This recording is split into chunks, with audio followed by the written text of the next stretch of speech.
Hello everyone, आज हम पढ़ेंगे रिफ्रैक्टिव एरर्स के बारे में। तो रिफ्रैक्टिव एरर्स पढ़े उससे पहले नॉर्मल देख लेते हैं, ठीक है। तो अगर विजन आपका नॉर्मल है, रेज जो है रेटाइना पे फोकस कर रही हैं, तो उसको ईमेट्रोपिया कहते हैं, ठीक है। और वहीं आपका विजन अगर एबनॉर्मल है और रेज रेटाइना पे फोकस नहीं कर रही हैं, तो दैट इज़ एमेट्रोपिया।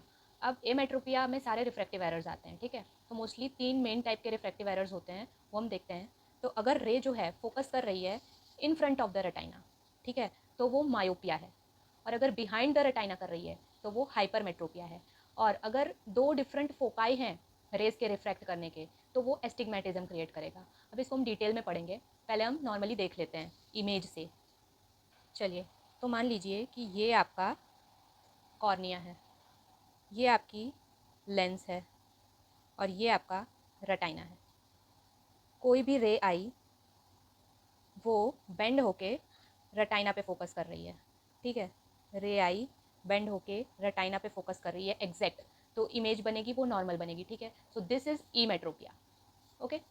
अब ये कॉर्निया है, ये रेटाइना है, और ये आपका लेंस है। रे आई रिफ्रैक्ट होके इमेज बना रही है, लेकिन रेटाइना के पहले ही बना रही है। इधर रेटाइना है, रेटाइना के पहले ही इमेज बन रही है, तो ये मायोपिया होगा in front of the retina, ठीक है। और ये है वापस से आपका कॉर्निया, ये हो गया रेटाइना, बीच में आ गई लेंस। रे आई रिफ्रैक्ट हुई, लेकिन उसने इमेज बनाया रेटाइना के पीछे, तो ये बन गया आपका हाइपरमेट्रोपिया। तो ये दोनों जो है वो एमेट्रोपियाज हैं, एबनॉर्मल विजन है, लेकिन ये जो है आपका वो नॉर्मल विजन है। अब देखिए, यही चीज़ मैंने जो है लेबलिंग कर दी है, कॉर्निया, लेंस, रेटाइना, ये ईमेट्रोपिया है। वहीं पे इमेज अगर रेटाइना के पहले फोकस हो रही है तो वो मायोपिया है, और रेटाइना के पीछे फोकस हो रही है तो वो हाइपरमेट्रोपिया है। अभी ये रिफ्रैक्टिव स्टेटस, आँख में जो भी रेज जाती है ना वो रिफ्रैक्ट होती हैं, ठीक है। मतलब कि वो बेंड होती हैं, अगर लाइट मीडियम चेंज करती है तो वो बेंड होती है, इतना याद रखिए। और दैट इज़ रिफ्रैक्टिव स्टेटस। अब आँख का जो रिफ्रैक्टिव स्टेटस है वो कुछ चीज़ों पर डिपेंड करता है, ठीक है। तो सबसे पहले तो वो है कॉर्नियल कर्वेचर। ये जो आपका कॉर्निया है उसका कर्वेचर जो है वो भी उस पर भी डिपेंड करेगा कि लाइट रेज जो है वो कितनी रिफ्रैक्ट होगी, ठीक है, कितना बेंड होगी। Second, axial length. अभी जो नॉर्मल एक्सियल लेंथ है वो 23 टू 25 mm के बीच में होती है, एवरेज 24 मान के चलिए। Third is anterior chamber depth. Anterior chamber depth जो है वो अप्रॉक्स 3 mm जितनी होती है। फोर्थ है लेंस की थिकनेस। लेंस की थिकनेस जो है वो अप्रॉक्सीमेटली 3.5 टू 5 mm जितनी होती है, ठीक है। अब कुछ बेसिक चीज़ें जान लीजिए। सबसे पहले तो ये कि आँख में जो आपका ऑप्टिकल पावर, जो लेंस का पावर होता है, उसको मेजर करने के लिए जो यूनिट है वो डायोप्टर है। वो ये बताता है कि लाइट कितनी अच्छे से बेंड होके फोकस कर पा रही है, मतलब कन्वर्ज कर पा रही है, या तो डाइवर्ज कर पा रही है, कितना लाइट स्कैटर कर पा रही है, ठीक है। तो कॉर्नियल कर्वेचर जो है उसका नॉर्मल 42 टू 44 डायोप्टर्स है पावर, ठीक है। ये इतनी चीज़ें इंपॉर्टेंट है। अभी इसको हम इमेज में देख लेते हैं कि कैसे, कौन सा मतलब एक्सियल लेंथ किधर है, एंटीरियर चैम्बर डेप्थ कौन सा है, कितना है, वो देख लेते हैं। तो मान लीजिए ये आपका कॉर्निया है, ये आपका रेटाइना है, और ये आपकी लेंस है, ठीक है।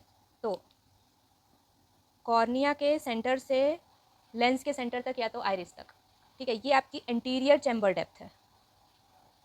और ये जो पूरा लेंस है वो लेंस थिकनेस हो गया। ये कॉर्निया से लेके पूरा यहाँ पे पीछे रेटाइना तक की जितनी भी लेंथ है उसको एक्सियल लेंथ बोलते हैं। और लेंस के पीछे से रेटाइना तक इज विट्रियस चैम्बर डेप्थ। हमारे लिए इंपॉर्टेंट क्या है? Interior chamber depth, lens thickness, axial length, और ये जो कॉर्निया का कर्वेचर है वो, जिस पे हमारा रिफ्रैक्टरी स्टेटस डिपेंड करेगा। अब देखते हैं कि नॉर्मली लाइट बेंड होती है तो मैक्सिमम किधर होती है, ठीक है। तो ये है कॉर्निया, ये है रेटाइना, ये है हमारा लेंस। तो जब भी लाइट रेज आती हैं, लाइट रे आई एयर से कॉर्निया में आई, ठीक है, कॉर्निया में जैसे ही आएगी वो बेंड होगी, और सबसे ज़्यादा maximum bending air to cornea में होती है, ठीक है। फिर कॉर्निया के बाद वो एक्वस चैम्बर में है, ठीक है, एक्वस ह्यूमर में, फिर एक्वस ह्यूमर से लेंस में गई तो बेंड हुई। ऐसे बेंड होते होते फिर लेंस से विट्रियस ह्यूमर में गई, फिर रेटाइना तक पहुंची, ठीक है। तो लाइट रे बेंड होते होते ऐसे रेटाइना तक इमेज बना रही है। सेम इस तरफ भी वही होगा। ठीक है, ये है रेटाइना, ये है कॉर्निया, ये है लेंस। अब देखिए यही चीज़ लिखी है कि light bends only when it changes the media. Air से कॉर्निया में आई, मीडियम चेंज हुआ, कॉर्निया से एक्वस ह्यूमर में गई, लिक्विड आ गया, मीडियम चेंज हुआ, एक्वस ह्यूमर से लेंस में गई, मीडियम चेंज हुआ, और जैसे जैसे मीडियम चेंज होता है लाइट बेंड होती रहती है। तो एयर टू कॉर्निया, इधर मैक्सिमम बेंडिंग होगी, ठीक है। फिर cornea to aqueous humour, aqueous humour to lens, lens to vitreous humour, और फिर वहाँ से रेटाइना, और इस तरीके से इमेज फॉर्म होती है। क्या तो अब हम सबसे पहला एमेट्रोपिया जो हमने पढ़ा था मायोपिया वो देखेंगे, ठीक है। तो मायोपिया में क्या हो रहा है कि लाइट रे focuses in front of the retina focus कर रही है। देखिए ये आपका कॉर्निया, ये आपका लेंस है, और ये आपका रेटाइना है। लाइट रेज आ रही हैं, बेंड होके रेटाइना के पहले पहले ही इमेज बना दे रही हैं, ठीक है। इस वजह से पर्सन को ब्लर दिखाई देगा। लेकिन ब्लर कौन सा विजन होगा, तो डिस्टेंस विजन ब्लर्ड हो जाएगा और नियर विजन प्रिजर्व्ड रहेगा। नियर विजन पर्सन मैनेज कर पाएगा लेकिन दूर का उसे नहीं दिखेगा, दैट इज मायोपिया।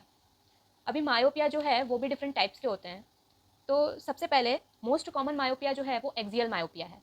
अभी याद कीजिए, अभी हमने थोड़ी देर पहले ही पढ़ा कि रिफ्रैक्टिव स्टेटस जो है वो corneal curvature, axial length, anterior chamber depth और लेंस थिकनेस पे डिपेंड करता है। तो इधर एक्सियल मायोपिया में एक्सियल लेंथ जो है वो बढ़ जा रही है, ठीक है, increased axial length. Normal axial length देखी थी हमने 23 टू 25 के बीच में रहती है, एवरेज 24 मान के चलिए। तो इधर मोर देन 24 mm हो जा रही है, ठीक है। आई बॉल जो है वो बड़ी हो जा रही है, आई बॉल बड़ी हो जा रही है, आई बॉल ग्रोज लॉन्गर। अभी जितने भी आई बॉल बड़ी होगी, एक्सियल लेंथ बड़ी होगी, 1 mm मान लो बड़ी हुई, ठीक है, मतलब 24 का 25 हुई, तो 1 mm जितनी बड़ी होगी तो 3 डायोप्टर्स पावर बढ़ेगा, ठीक है। 1 mm से 3 डायोप्टर जितना पावर बढ़ेगा, मतलब 25 हुई तो 6 डायोप्टर्स पावर बढ़ जाएगा, और फिर उस हिसाब से आपको लेंस पहननी पड़ेगी, ठीक है। तो इधर एक्सियल मायोपिया में आई बॉल बड़ी होती जा रही है, जिसकी वजह से रेटाइना पे फोकस नहीं हो पा रही है, उसके पहले पहले ही फोकस बन जा रहा है और इमेज बन जा रही है, और जिसकी वजह से डिस्टेंस विजन ब्लर हो रहा है। तो ये सबसे पहले टाइप का मायोपिया था, एक्सियल मायोपिया। अभी सेकेंड मायोपिया जो है वो कर्वेचर मायोपिया है। कर्वेचर मायोपिया केराटोकोनस में देखने को मिलता है। केराटोकोनस में क्या होता है कि बार बार आंखें रब करने की वजह से ना कॉर्नियल कर्वेचर जो होता है वो बढ़ जाता है, इंक्रीज्ड कॉर्नियल कर्वेचर। और जितना कॉर्नियल कर्वेचर बढ़ेगा उतनी लाइट की बेंडिंग बढ़ेगी, तो उतनी जल्दी इमेज जो है फोकस हो जाएगी, रेटाइना के पहले पहले फोकस हो जाएगी, ठीक है। कॉर्नियल कर्वेचर ज़्यादा है इस वजह से। Now the third is index myopia. एक चीज़ और कि कर्वेचर मायोपिया में जैसे हमने देखा एक्सियल में 1 mm बढ़ रहा था एक्सियल लेंथ, तो 3 डायोप्टर जितना पावर बढ़ रहा था ना, इधर कुछ ज़्यादा ही हाई मायोपिक पर्सन है, 1 mm अगर बढ़ेगा कॉर्नियल कर्वेचर तो 6 डायोप्टर जितना पावर बढ़ेगा, ठीक है। तो इतना ज़्यादा का लेंस लेना पड़ेगा सामने वाले इंसान को, सामने पहनना पड़ेगा। Now index myopia. Index myopia usually nuclear cataracts में देखने को मिलता है, ठीक है। कैटरैक्ट क्या होता है, लेंस जो होती है वो ओपेसिफाई हो जाती है, ठीक है, उसमें ओपेसिफिकेशन हो जाता है। अभी ओपेसिफाइड लेंस होगी, ठीक है, तो उसकी वजह से क्या होगा, वापस से सेम चीज़ होगी कि लाइट की बेंडिंग ज़्यादा बढ़ जाएगी। न्यूक्लियर कैटरैक्ट में क्या होता है कि लेंस जो है उसके सेंटर में ओपेसिफिकेशन हो जाता है, ठीक है, तो सेंटर से लाइट पास नहीं हो पाती है, ठीक है, और फिर उसकी वजह से प्रॉब्लम्स आ रही हैं। यूजुअली न्यूक्लियर कैटरैक्ट वाले लोगों को है ना दिन में नहीं दिखाई देता है अच्छे से। क्यों? क्योंकि दिन में ब्राइट लाइट होती है ढेर सारी, तो लाइट होगी तो प्यूपिल कंस्ट्रिक्ट होगा, तो प्यूपिल कंस्ट्रिक्ट होगा तो लाइट को सेंटर से ही पास करना पड़ेगा, उसको जगह नहीं मिलेगी, और सेंटर में तो ओपेसिफाइड लेंस है, ठीक है, तो उसकी वजह से इमेज ढंग से फॉर्म नहीं होगी और पर्सन को दिखेगा नहीं। अभी रात में क्या होता है उसी जगह कि रात होती है तो प्यूपिल्स डायलेट रहते हैं, ठीक है, तो प्यूपिल्स डायलेट रहेंगे तो पेरीफेरी से भी थोड़ा लाइट जो है वो स्कैटर हो पाएगी, ठीक है, रिफ्रैक्ट हो पाएगी, उसकी वजह से न्यूक्लियर कैटरैक्ट वाले पेशेंट को रात में दिखेगा, ठीक है। तो इधर इनको डे ब्लाइंडनेस होगी लेकिन रात में दिखेगा। दूसरी एक चीज़ क्या होगी कि न्यूक्लियर कैटरैक्ट में ये जो सेंटर ऑफ द लेंस ओपेसिफाई हो रहा है तो धीरे धीरे है ना न्यूक्लियर स्क्लेरोसिस होना स्टार्ट हो जाएगा, ठीक है। तो जब स्क्लेरोस्ड लेंस होगी ना तो उसमें बेंडिंग ज़्यादा होगी, लाइट की बेंडिंग ज़्यादा होगी, और इस वजह से जब पर्सन की एज बढ़ेगी ना 40 के करीब सबको प्रेसबायोपिया हो जाता है, ठीक है, कि नज़दीक का वो पढ़ नहीं पाते हैं, ठीक है। तो इधर भी पर्सन को वो चीज़ होता होगा, लेकिन क्योंकि स्क्लेरोस्ड लेंस होगी उसकी वजह से बेंडिंग ज़्यादा होगी, इस वजह से पर्सन को थोड़ी फॉर टेम्पररी उसका विजन अच्छा हो जाएगा, मतलब वो नज़दीक का पढ़ पाएगा, ठीक है। तो इसको बोलते हैं इंडेक्स मायोपिया, ठीक है, कि वो जो नज़दीक का उसका जो विजन जो है वो थोड़ा अच्छा हो जा रहा है इंडेक्स मायोपिया की वजह से, उसको सेकंड साइट होगी। सेकंड साइट मतलब वो टेम्पररी जो उसको विजन गेन हो रहा है, ठीक है। तो ये जो न्यूक्लियर कैटरैक्ट है उसमें हमें इंडेक्स मायोपिया देखने को मिलेगा, डे ब्लाइंडनेस देखने को मिलेगा और सेकंड साइट होगा। जो भी उसका नियर विजन अच्छा हो रहा है वो फॉर टेम्पररी ही होगा। उसके बाद जब पूरी लेंस ओपेसिफाई हो जाएगी तो वापस उसका विजन और ज़्यादा खराब हो जाएगा कैटरैक्ट में। तो ये कैटरैक्ट होना कोई अच्छी बात नहीं होती है। पिन होल इफ़ेक्ट क्या होता है कि पेशेंट की एक आंख बंद करके, मतलब हाफ आई क्लोज करके, उसको देखने को कहा जाता है स्क्रीन पे और पढ़ने को कहा जाता है। वो नहीं पढ़ पाता है, फिर हम क्या करते हैं कि ऑक्यूलर लगाते हैं, मतलब एक स्पेक्स टाइप आता है और उसको उस होल में से देखना होता है, ठीक है। और फिर उससे हम उसकी विजुअल एक्यूटी चेक करते हैं, टेस्ट करते हैं। That is pin hole effect. इसके करेक्शन के लिए क्या किया जाता है, तो करेक्शन के लिए हम इनको देते हैं कॉन्केव लेंस, ठीक है। कॉन्केव लेंस दोगे तो ये जो इमेज है वो नॉर्मल कर देगा। ये रही, मान लो हमने कॉन्केव लेंस दिया, ठीक है। ये कॉर्निया है, ये लेंस है, ये रेटाइना है, रेज जाएंगी, ठीक है, थोड़ा सा डाइवर्ज होके, लेकिन ये नॉर्मल जो है पॉइंट पे अपना फोकस करवा देंगी, ठीक है। इस तरीके से तो कॉन्केव लेंस देंगे हम इसमें। अभी जितना कॉन्केव लेंस मान लो हमने 1 डायोप्टर की दी है तो वो 2% जितना मिनिफिकेशन कर देगा, ठीक है। ऑब्जेक्ट छोटा दिखेगा लेकिन दिखने लगेगा, ठीक है, 1 डायोप्टर की अगर लेंस दी है तो। अभी इस तरीके से आप डायोप्टर्स बढ़ाएंगे उतना उतना मिनिफिकेशन होता जाएगा।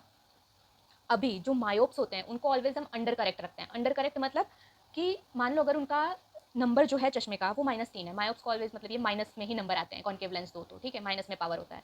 तो अगर -3 उनका नंबर है तो तुम उनको -2.5 दोगे ना तो उनको चलेगा, उनको दिखेगा। लेकिन ओवर करेक्टेड नहीं चलेगा, मतलब -3 है तो -3.5 दिया तो फिर प्रॉब्लम क्रिएट होगी, पर्सन को स्ट्रेन करना पड़ेगा आंखों पर और उसकी वजह से उसको और दिक्कत आएगी, ठीक है। तो अंडर करेक्टेड लेंस चलेगी।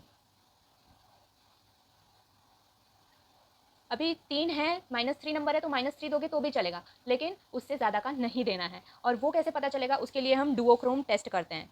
डुओक्रोम टेस्ट में हमें स्क्रीन पे एक इमेज दिखाई जाती है रेड में और ग्रीन में, ठीक है। तो उसमें कुछ लिखा होता है। अभी पूछा जाता है पेशेंट से कि उसको रेड साइड वाला ज़्यादा अच्छे से दिख रहा है कि ग्रीन साइड वाला ज़्यादा अच्छे से दिख रहा है, कौन सा कलर बेटर दिख रहा है। तो वही चीज़ इधर देख लेते हैं कि डुओक्रोम टेस्ट। डुओक्रोम टेस्ट में क्या होता है, स्क्रीन पे 2 कलर्स दिखाई जाते हैं, ठीक है। मान लो ये रेड है, मान लो ये ग्रीन है, ठीक है। और इस पर जो लिखा है वो पढ़ने के लिए कहा जाता है। अभी रेड वाला और ग्रीन वाला इक्वल दिख रहा है, मतलब हमने जो लेंस दी है वो बराबर है, -3 दी है तो -3 ही है, ठीक है। अभी रेड वाला ज़्यादा बेटर दिख रहा है तो अंडर करेक्ट लेंस है, मतलब -3 से कम नंबर का होगा, मान लो -2.75 दे दिया है। तो ये दोनों जो है वो चलेगा मायोप्स में। लेकिन अगर ग्रीन वाला बेटर दिख रहा है तो मान तो समझ जाओ कि ये ओवर करेक्टेड लेंस है और ये जो है वो नहीं चलेगा, मायोप्स में ये नहीं दिया जाता है। So that was all about myopia. अगली बार हम हाइपरमेट्रोपिया देखेंगे।